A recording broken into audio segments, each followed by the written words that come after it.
ഉടുമ്പൻചോലയിൽ പുതിയ സർക്കാർ Ayurveda medical college ആശുപത്രി പ്രവർത്തനം ആരംഭിക്കുന്നതിന് സർക്കാർ ഉത്തരവ്. ഉടുമ്പൻചോല ഗ്രാമപഞ്ചായത്ത് സൗജന്യമായി വിട്ടു നൽകിയ കമ്മ്യൂണിറ്റി ഹാളിലാണ് ആശുപത്രിയുടെ പ്രവർത്തനം. ഈ കെട്ടിടത്തിൽ ആശുപത്രി സൗകര്യങ്ങൾ ഒരുക്കുന്നതിന് 2.20 കോടി രൂപയുടെ ഭരണാനുമതിയും നൽകിയിട്ടുണ്ട്. മെഡിക്കൽ കോളേജ് അനുവദിച്ചിട്ടും തുടർ നടപടികൾ ഇഴഞ്ഞു നീങ്ങുന്നുവെന്ന ആരോപണം പ്രതിപക്ഷ പാർട്ടികൾ ഉയർത്തുന്നതിനിടയിലാണ് ആശുപത്രിയുടെ പ്രവർത്തനം ആരംഭിക്കുന്നതിന് സർക്കാർ ഭരണാനുമതി നൽകി ഫണ്ട് അനുവദിച്ചിരിക്കുന്നത്. ഫർണിച്ചറിന് 29.1 ലക്ഷവും കമ്പ്യൂട്ടർ ഓഫീസ് സ്റ്റേഷനറിക്ക് 4,09,000 രൂപയും ഉപകരണങ്ങൾക്കും മറ്റ് സംവിധാനങ്ങൾക്കുമായി 64.54 ലക്ഷം രൂപയും കൺസ്യൂമബിൾസ്, കെമിക്കൽസ് എന്നിവയ്ക്ക് 22.70 ലക്ഷം രൂപയും ഉപകരണങ്ങൾക്ക് 98.29 ലക്ഷം രൂപയുമാണ് അനുവദിച്ചത്.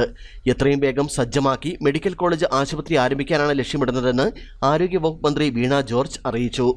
ആശുപത്രിയുടെ പ്രവർത്തനം സംബന്ധിച്ച പ്രായോഗിക കാര്യങ്ങൾ ചർച്ച ചെയ്യുന്നതിനായി നെടുങ്കണ്ടത്ത് വെള്ളിയാഴ്ച അവലോകന യോഗം ചേരുമെന്നും ആശുപത്രിയുടെ നിർമ്മാണം പൂർത്തിയാക്കുമ്പോഴേക്കും വിദ്യാർത്ഥി പ്രവേശനവും നടത്താനാണ് ആലോചനയെന്നും എം മണി MLA വ്യക്തമാക്കി.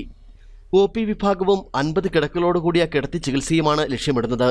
8 സ്പെഷ്യാലിറ്റി OP വിഭാഗങ്ങളും അതോടനുബന്ധിച്ചുള്ള റിസപ്ഷൻ, രജിസ്ട്രേഷൻ, അത്യാഹിത വിഭാഗം, diagnostic zone, physiotherapy, yoga, dispensary എന്നീ സൗകര്യങ്ങളും ഒരുക്കും.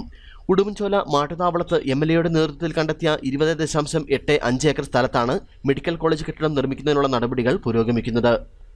ഇടുക്കി വികസന പാക്കേജിൽ 2022-23 സാമ്പത്തിക വർഷം അനുവദിച്ച 10 കോടി ഉപയോഗിച്ചുള്ള ആശുപത്രി OPD കോംപ്ലക്സിന്റെ നിർമ്മാണത്തിനുള്ള സാങ്കേതിക അനുമതി ലഭിച്ചിട്ടുണ്ട്. പദ്ധതിയുടെ ടെൻഡർ നടപടികളിലേക്കും നിർമ്മാണത്തിലേക്കും പോകുന്നതിനായി നടപടികൾ ആരംഭിച്ചു. 2024-25 സാമ്പത്തിക വർഷത്തെ ബജറ്റിൽ അനുവദിച്ച 1 കോടി രൂപ ഉപയോഗിച്ചുകൊണ്ട് 272 മീറ്റർ ചുറ്റുമതിൽ നിർമ്മിച്ചിട്ടുണ്ട്.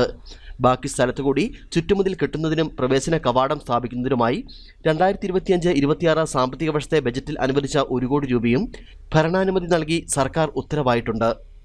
News bureau, Udumbanchola.